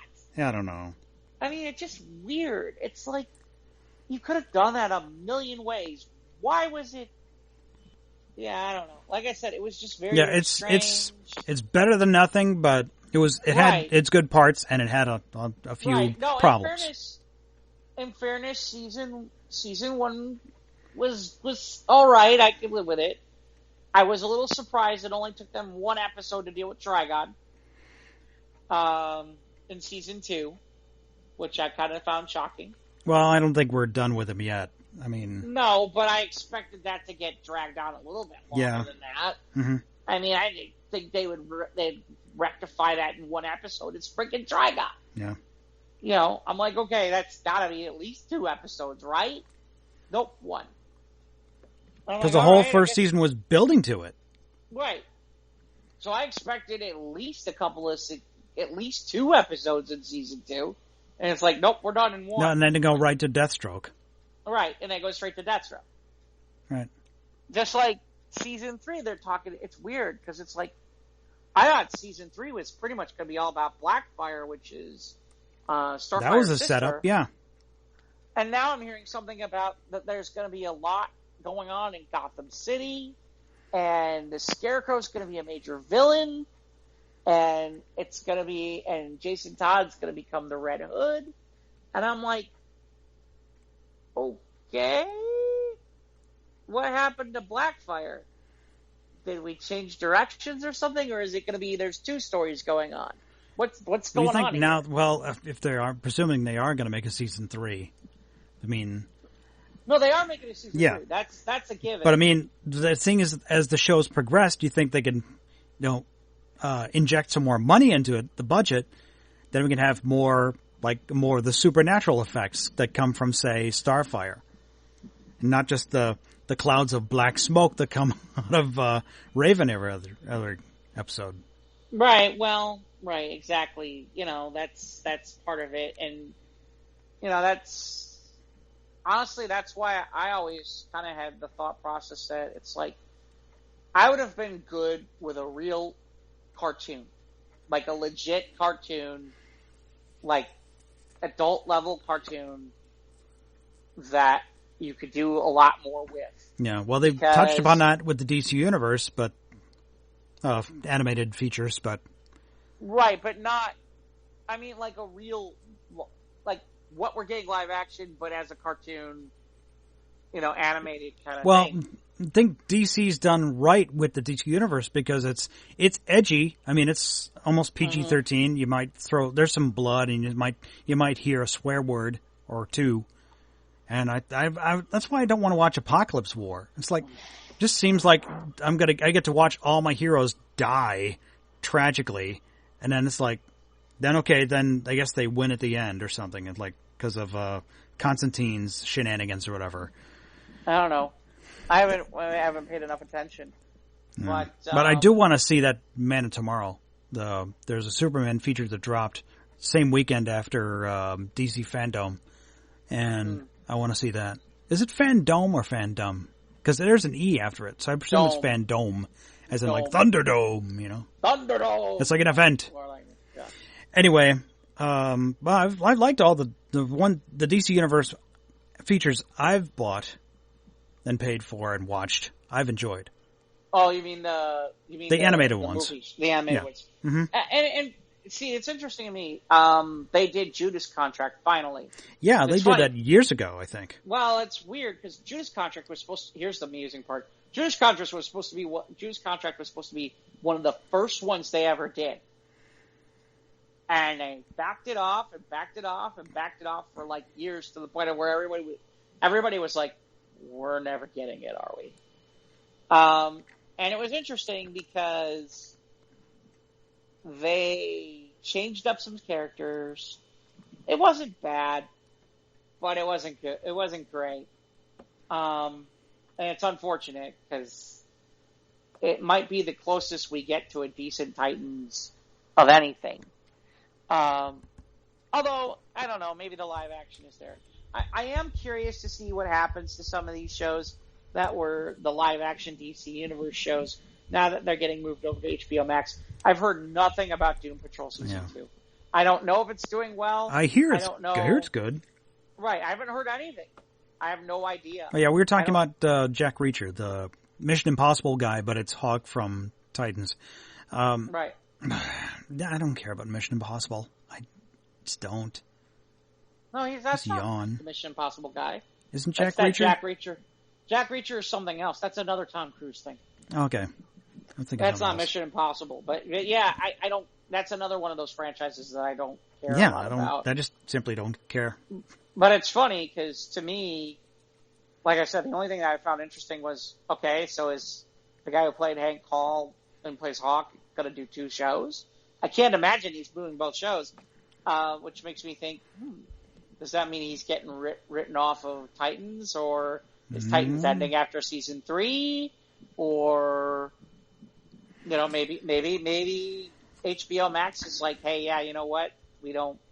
I kind of laugh because to me, here's an example of where, rather than promote the stupid Justice League movie, if you took the 20 or 30 million, maybe more, that you're going to spend on Justice League and put it towards Titans, you could have a legit good superhero show on your network for a longer period of time to come. Instead, they'd rather throw it towards Zack Snyder and this Justice League thing, and it's kind of silly. Well, they figure maybe that taking advantage of Marvel sorting their shit out, because now with Endgame and the coronavirus, that's thrown Phase 4 up in the air. Yeah. So now DC be all like, ha-ha, now's our chance to jump into action and fix the Justice League. Yeah, except you're really not fixing the Justice League. You're just letting him do whatever the hell he wants. I will say the one thing that came out of fandom was, they talk about now that DC is the DC movies from Warner Brothers are a multiverse, so we're going to do whatever we want. But yeah, certain films may fall into the DC extended universe, but there are times that some of these films won't. And we're okay, and they can be standalone in their own thing. Yeah, and I think DC's good with that. I think that's the way to go. Right. Well, I think for them it's going to be the way to go because of how poorly they did with this to begin with. Yeah. They didn't want to take the time that Marvel did. They didn't want to take the time, and they didn't want to take the risks that Marvel did back in the day with Paramount, which is that could all not worked. That Iron Man movie could have bombed. And then we could be having a really different conversation. Yeah. But they took a big risk on that Iron Man movie. And it worked. And then they took risks on a Thor movie that really, in reality, was anybody clamoring for a Thor movie except for comic book people? Just the diehard, Right. Nobody was clamoring for that. But again, they made a solid movie. Captain America. I was surprised in the beginning it didn't make more money because Captain America is more well known than Iron Man or Thor. But again, and then they're like, we're going to redo the Hulk again after that John Woo thing that was less than stellar. With Eric Banana, or whatever his name is, Benet, and they did that, and it went But there's the point I'm getting at. That's the point we're getting at, which is before there was an Avengers movie. There's what?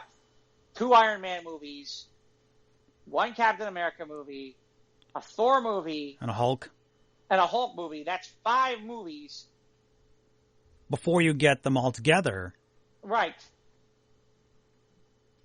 Where in Thor, you're introduced to Hawkeye, and in Iron Man 2, you're introduced to Black Widow. Right. And then you get the iconic 6 from the MCU. Right. Versus Man of Steel and BVS, and now they think they can just throw Justice League together. Right. And essentially you sort of, so you created a Batman versus Superman movie. You threw Wonder Woman into it. Okay. You sort of showed us in there a little bit of Aquaman, a little bit of Flash, a little bit of Cyborg. Because there's that file that Bruce finds. Yeah, which is all like posted like a post-credit scene sandwiched into the middle of the film. Right. You know, to try to build that out a little bit. Mm-hmm. You do a Wonder Woman film, that's phenomenal. But ironically, doesn't really move you all that much forward in any way with the other characters. Yeah, and then the Aquaman movie is super successful. Right, but that's after the Justice That's movie. after JL, yeah. Right. So I kind of laugh, because it's like, what if the Aquaman movie had been before the Justice League? And now you have a successful Wonder Woman movie, you had a successful Aquaman movie. Although in fairness, the reason why Aquaman was successful, and people don't want to talk about this, is suddenly they finally got, Jeff Johns finally got an opportunity to do what he wanted to do. All those other movies were in the can. And I kind of laugh because Zack Snyder gets credit a lot for, that movie. And it's like, no, it's not. That is not, or James Wan gets some credit, but you get the idea, which is, that was finally the first one after they had already filmed all this other stuff. Yeah, And so, I do laugh because it's like, if they just, Warner was sold on the idea that they wanted to do it faster. They wanted to do it faster. They wanted a Justice League movie, and they wanted to do it now, and they didn't want to have to establish characters. And Zack Snyder told them that he could do it. And then Jax had to leave because of personal reasons, because of a personal, a family health crisis or whatever. So they brought in Joss Whedon, get in the Avengers guy. Yeah, well, and too much studio manipulation, and just let the creators create. That's why you let Dave Filoni and Jon Favreau do whatever the fuck they want, and then we'll get some really good content. Well, and in fairness, it's interesting because there's that story about, if you watch the first Iron Man movie, there's some hints that it looks like they might go towards the Mandarin at parts. Like there are some times where it looks like they might go towards the Mandarin. And initially they were talking about the Mandarin as the villain for the first movie. And there's that story that's been out there that they brought in a lot of the writers' room from Marvel Comics to see what was going on and take a look at the story. And Mark Miller, the guy who wrote Kingsman and Kick-Ass and Wanted and and essentially he's the one who created Civil War that Marvel used for the Captain America movie. It was back in the mid-2000s, I think it was. Right, the mid-2000s. Yeah. Miller basically looked at the thing and said, this ain't going to work.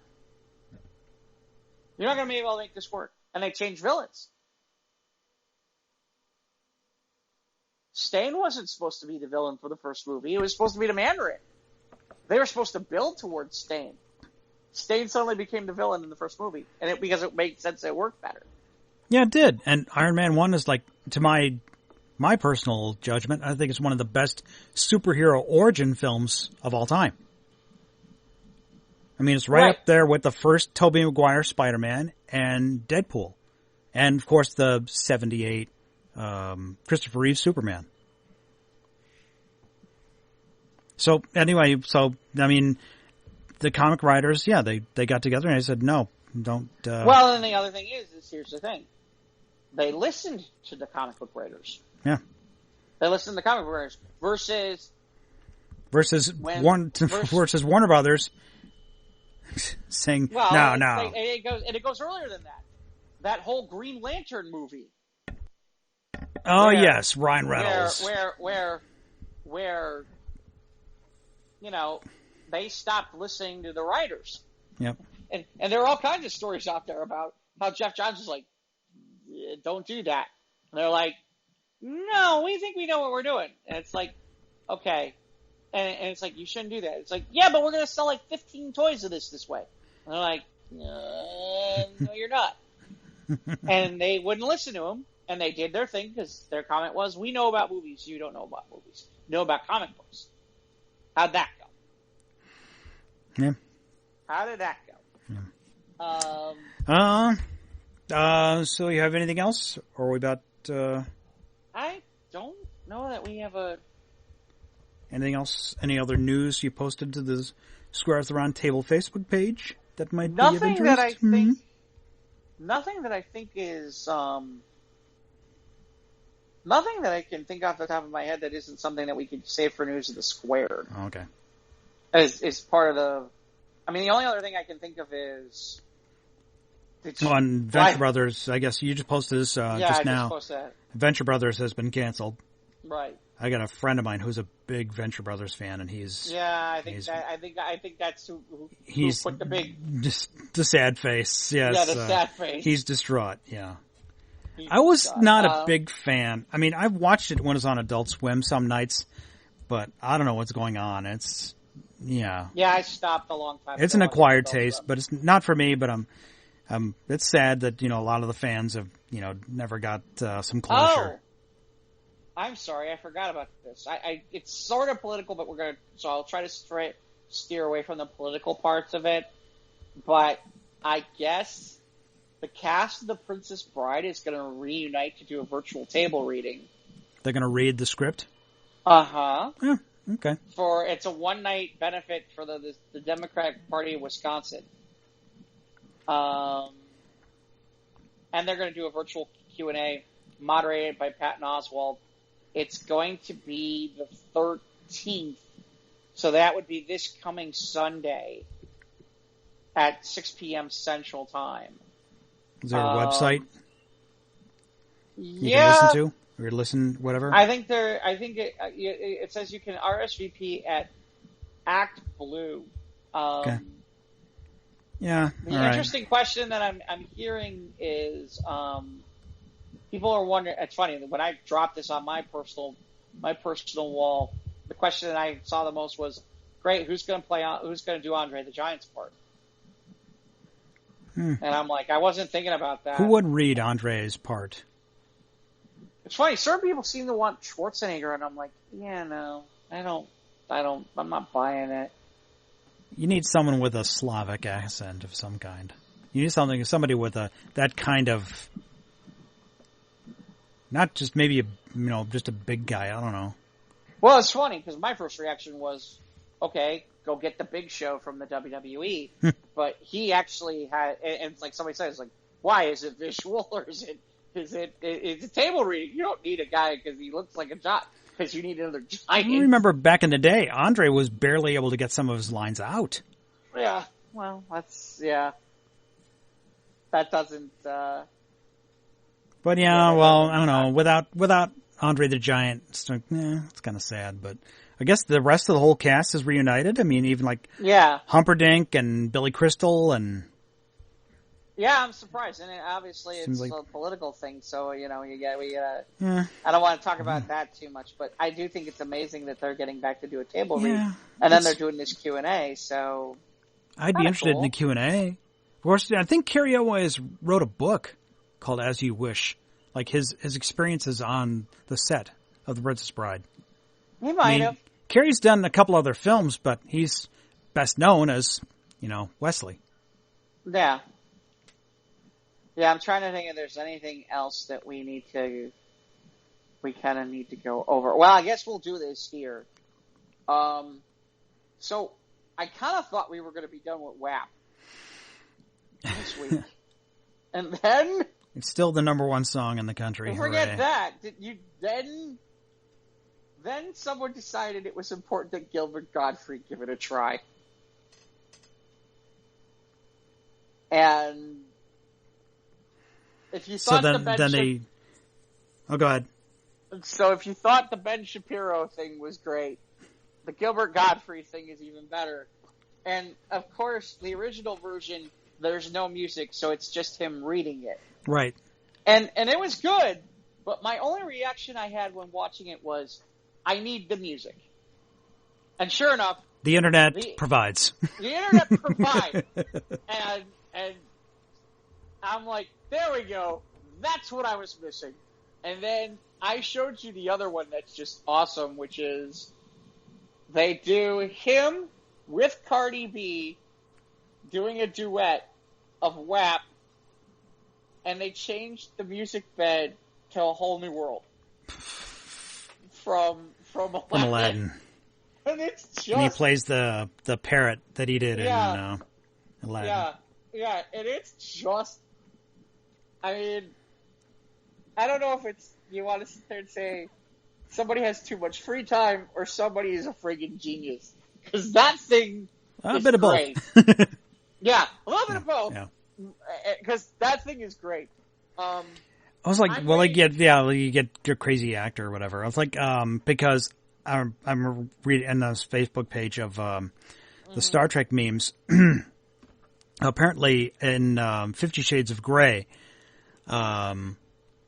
the female character, I forgot her name is, the female lead. Apparently, John she Johnson's says, daughter. whatever, the Dakota Johnson. Yeah. It's John Johnson's daughter, whatever. by the way. She says "oh my" a lot in the book. So there are excerpts that George Takei read because of the famous Oh God.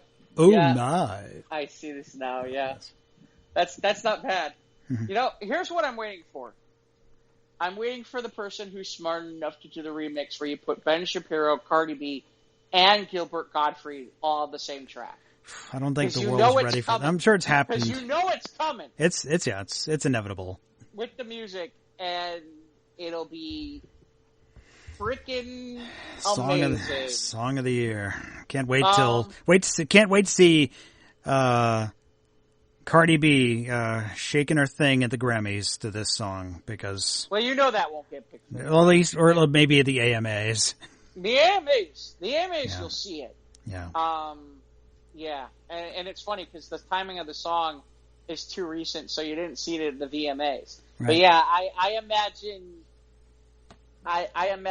the American Music Awards. Although, God, how do you do that song on national television? A lot of bleeps. A lot of bleeps. You can't even do the whole song. You can't even do the song. Well, not my problem. Swipe your nose like a credit card? Yikes. On national TV? Although then again, if they're playing it on the FCC, if they're playing on the radio on the FCC, on major radio stations, I don't know. I haven't checked. I have no idea if it's getting played on radio stations and how. I don't know how iHeart's handling that at all. Yeah. It's got to be their most requested song, and I'm like, don't know how they're handling that one. Can't exactly say wet ass pussy on, We can. Our show. Yeah. We got no problem with it. But I don't know. And let me ask you this, because I got in a debate with somebody about this, where they were like, "It's so blatant in our children and all this stuff." Would you rather that it be obvious, or would you rather it be like Afternoon Delight? Or Turning Japanese, where it's subtlety and you got to figure out from your friends at school what it's about. Like it's just the songs today, they lack subtlety. That, remember that Katy Perry song, Peacock? I mean, you can't get less subtle than that, pretty much. Well, I mean, for example, I remember being a kid, being 8 or 9, I'd sing that Turning Japanese song at the top of my lungs, okay? Loudly, okay? And looking back on it now, it's like, there were people who knew what the real meaning was. Looking at me, this 8-year-old kid singing this song at the top of his lungs, dying of laughter, and I didn't even know. I thought they were dying of laughter just because I can't sing worth a damn. Yeah. No, they're dying of laughter because an 8-year-old singing about masturbation. Right. At the top of his lungs, and I'm like, I gotta tell you, I think I'd like to have known versus finding out let the kid be a kid for a while longer. Okay. I mean, You don't have to tell an 8-year-old what it is. It's not. I just think it's. I guess it's not so much that. I'd almost rather it just be out there than, okay, I'm singing this song that later on I found out. Yeah, that's what, at least wait until the end of junior high. I mean, come on. Right. No, I don't mean that way. I mean in terms of I'm singing this song that I don't realize the lyrics are what they are. Kids hear, they see the song title, and that's not about a cat who got caught in the rain. It's different. Right. Well, no, I mean like Afternoon Delight. Okay, Afternoon Delight can be anything. Well, that's what schoolyard talk is about. Right, and that's things we learned on the schoolyard that Mom and Dad didn't tell us. Right, but that's just after. I don't know. Sometimes with these things, when I found out about them, it was like 10 years ago. Like not 10 years ago, like 10 years after I was like singing it, like looking like an idiot, and I'm like, did I really have to look like an idiot?